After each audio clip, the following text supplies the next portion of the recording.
Hello, আসসালামু আলাইকুম। নেভিনস yummy কিচেনে সবাইকে স্বাগতম। আশা করি আপনারা সবাই ভালো আছেন। আমিও আল্লাহর রহমতে ভালো আছি।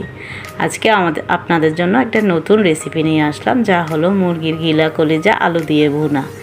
দেখতেই পাচ্ছেন খুবই সুন্দর এবং লোভনীয় দেখাচ্ছে।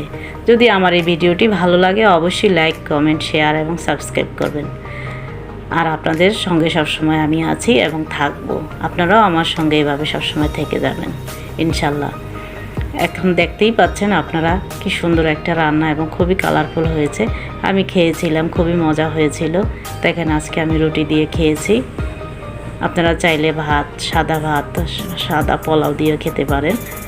আর খালিও অনেকে খায়, অনেকই মজা লাগে। কলিজা ঘিলা মুরগির আলু দিয়ে ভুনা করলে এমনিতেই তো অনেক মজা। আলু দিয়ে আসলে যে কোনো কিছুই মাংস জাতীয় যে কোনো কিছুই রান্না করলে অনেকই মজা। আমি আজকে রুটি দিয়ে খাবো ঘিলা কলিজা, যেহেতু রুটি দিয়ে গরম গরম ঝাল ঝাল ঘিলা কলিজা খাবো আজকে। আপনাদের সুবিধার্থে আমি একটু দেখাচ্ছি, আপনাদের সাথে শেয়ার করছি আমি কিভাবে খেয়েছিলাম। দেখতেই পাচ্ছেন আমার ঘিলা কলিজা আলু সবই মোটামুটি সিদ্ধ হয়ে গেছে, একদম নরম হয়ে গেছে। আলু ঝোল ঘন মাখা মাখা হয়েছে, আঠালো হয়েছে ঝোলগুলি। খুবই দেখতে তো অনেকই সুন্দর লাগছে। আর আপনারা আমার মতো এভাবে খেয়ে দেখবেন এবং ভালো লাগলে অবশ্যই কমেন্ট লিখবেন, তাহলে আমি আপনাদের কমেন্টের উত্তর দিতে চেষ্টা করব।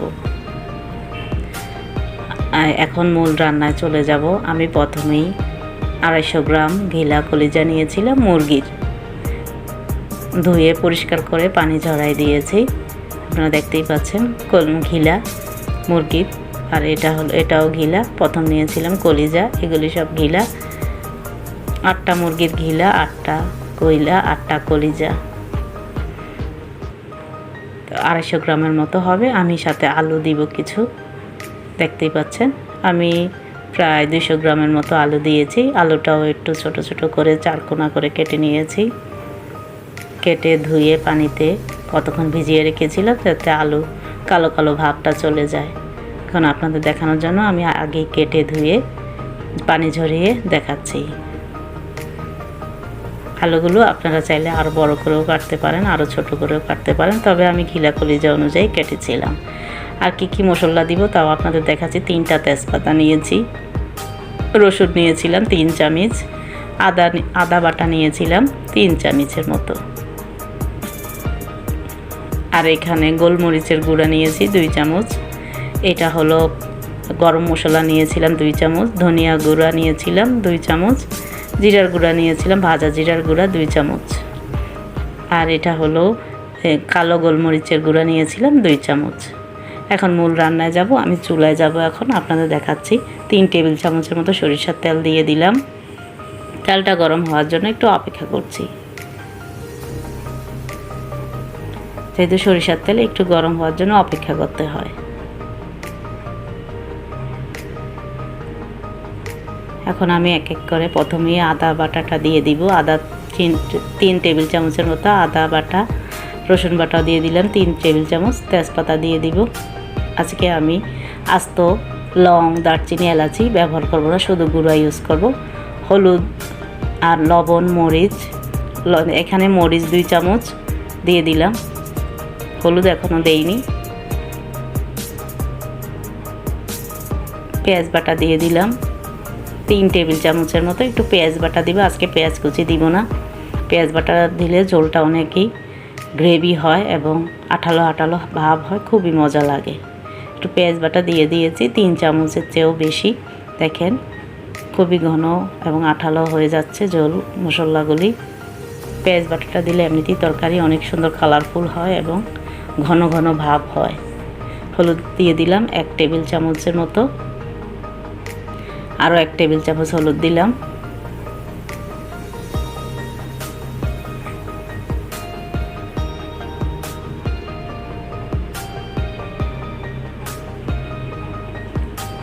লবণ দিয়ে দিলাম 1 টেবিল চামচ।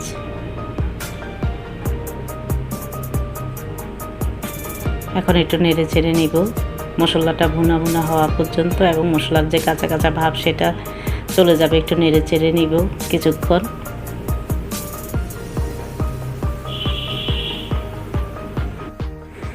দেখুন একটু মশলাটা হওয়ার জন্য আমি কিছুক্ষণ নেড়ে চেড়ে অপেক্ষা করছি। তেলটা একটু মোটামুটি উপরে চলে আসলেই আমি এখন ঘিলা কলিজা মুরগির দিয়ে দিব। একটু নেড়ে চেড়ে অপেক্ষা করব কিছুক্ষণ। এখন আমি এই যে ঘিলা কলিজাগুলি দিয়ে দিচ্ছি।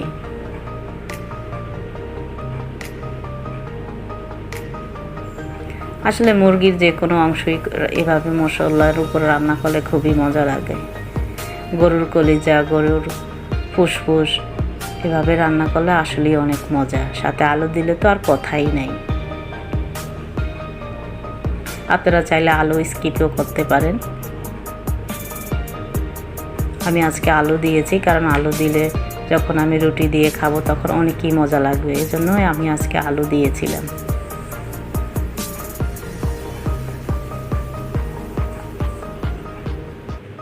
একটু নেড়ে চেড়ে কিছুক্ষণ অপেক্ষা করব।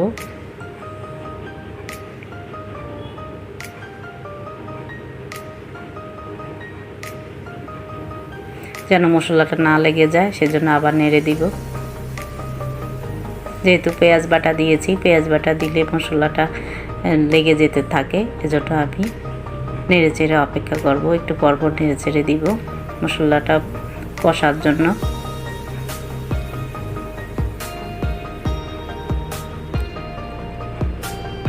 এখন আমি আলুগুলি দিয়ে দিব।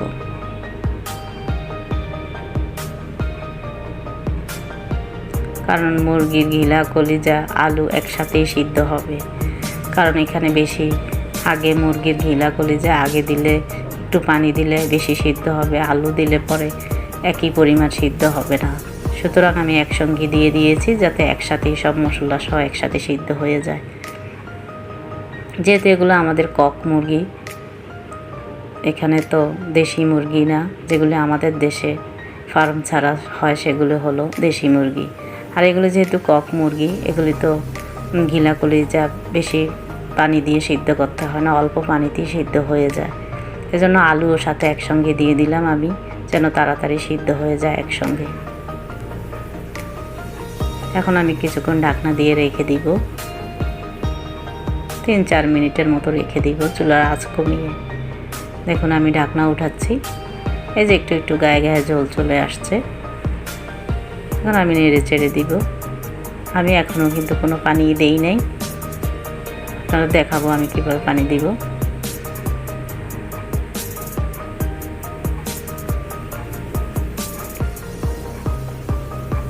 আপনারা একটু দেখেন আমি কীভাবে নেড়ে চেড়ে দিয়েছিলাম, এভাবে নেড়ে চেড়ে দিতে হবে, তাহলে পানিটা সব মশলা একসঙ্গে আলু কলিজা মধ্যে ঢুকে যাবে এবং পানীয় ভাব আস্তে আস্তে শুকিয়ে যাবে। আপনারা লবণটা একটু খেয়াল রাখবেন, লবণটা পরিমাণ মতো এবং আপনারা আপনাদের স্বাদ মতো দিবেন।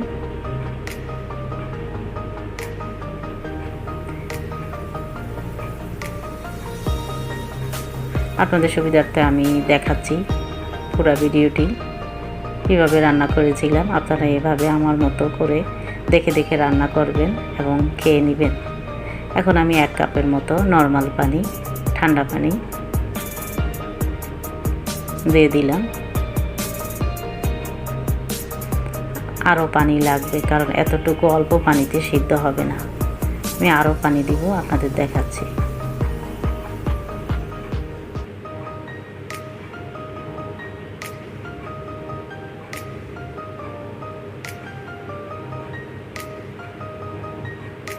আরও এক কাপের মতো পানি দিয়ে দিলাম, কারণ আমি একটু মাখা মাখা উঠাবো, তো ঢাকনা দিয়ে মাখা মাখা উঠাবো, তাই আমি যতটুকু পানি দিলাম 2 বাটি পানি দিলাম। 1 বাটি পানি মোটামুটি শুকিয়ে যাবে, আর 1 বাটি ঝোল মাখা মাখা হবে। কলিজা তো তাড়াতাড়ি সিদ্ধ হয়ে যায়, আলু আর ঘিলা একটু সিদ্ধ হতে সময় লাগবে। সেজন্য এইভাবে এই পরিমাণে আমি পানি দিয়েছি। এখন ঢাকনা দিয়ে দিব।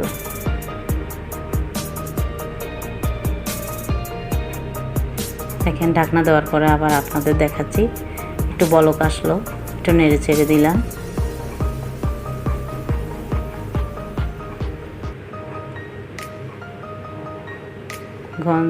ঝোলটা দেখেন কত ঘন হয়েছে।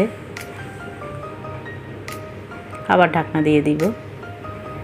এখন আমি কিছুক্ষণ অপেক্ষা করব 3-4 মিনিটের মতো। আবার আপনাদের দেখাচ্ছি ঢাকনাটা একটু তুলে।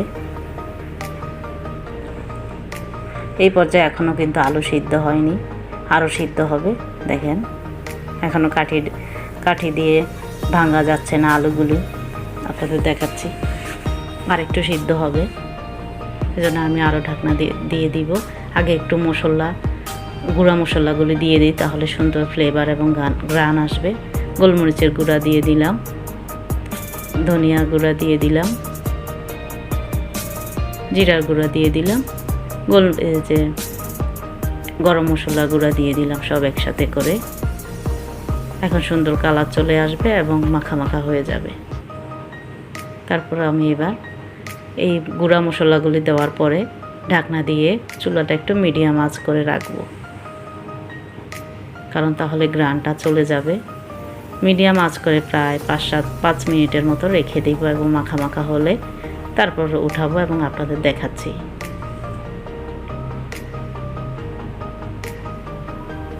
এখনও কিন্তু আলুটা আরও সিদ্ধ হবে। এখন আমি একটু নেড়ে চেড়ে দিব, মশলাটা যেন সব তরকারির মধ্যে ঢুকে যায়। বলক আসলো ভালো মতো, এখন আমি ঢাকনা দিয়ে দিব।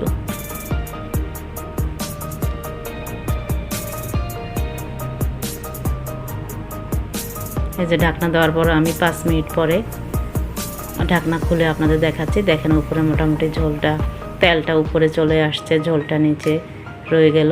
একটু আমি হালকা মাখা মাখা রাখবো, কারণ আমি রুটি দিয়ে একটু হালকা মাখা মাখা রাখলে রুটির সাথে ঝোলটা খেতে খুবই মজা লাগে। আর মোটামুটি আলু তো আমার সিদ্ধ হয়ে গেছে। এখন তো চুলায় যখন আমি নামিয়ে একটু রাখবো, তখন আমার ঝোলটা আরও শুকিয়ে যাবে, কারণ আলু ঝোলে শুকিয়ে ফেলে। এবং আলুটা যখন তরকারিটা যখন একটু ঠান্ডা হয়ে যাবে, তখন এই ঝোলগুলি আরও শুকিয়ে যাবে, আলু পানি খেয়ে ফেলবে। এজন্য আমি একটু মাখামাখাই রাখবো। আর এরকম গরম গরম খেতে তো অনেকই মজা। যে আপনাদের দেখাচ্ছি, দেখেন কি সুন্দর কালার হয়েছে এবং খেতে তো অনেকই মজা, খুবই সুন্দর স্মেল বের হচ্ছে। আমি কখন যে খাবো সেই চিন্তাই করতেছি আর রান্না করতেছি। এখন আমি বাটিতে তুলে নিব। চুলা আমি এই পর্যায়ে বন্ধ করে দিব। আমার রান্না প্রায় শেষ হয়ে গেল। এখন আমি বাটিতে তুলে নিব খাওয়ার জন্য। চুলা আমি প্রায় বন্ধ করে দিয়েছি। এভাবে আপনার গরুর কলিজাও রান্না করতে পারেন, অনেকই মজা লাগে। আসলে কলিজার সাথে আলু দিলে অনেক মজা। দেখতেই পাচ্ছেন কি সুন্দর কালার হয়েছে এবং খুবই ঘন হয়েছে, গ্রেভি হয়েছে, আর টেস্ট তো অনেক মজা, যা আর কি বলবো আপনাদের। দেখেন আপনারা এইভাবে আমার মতো রান্না করে খেয়ে দেখবেন।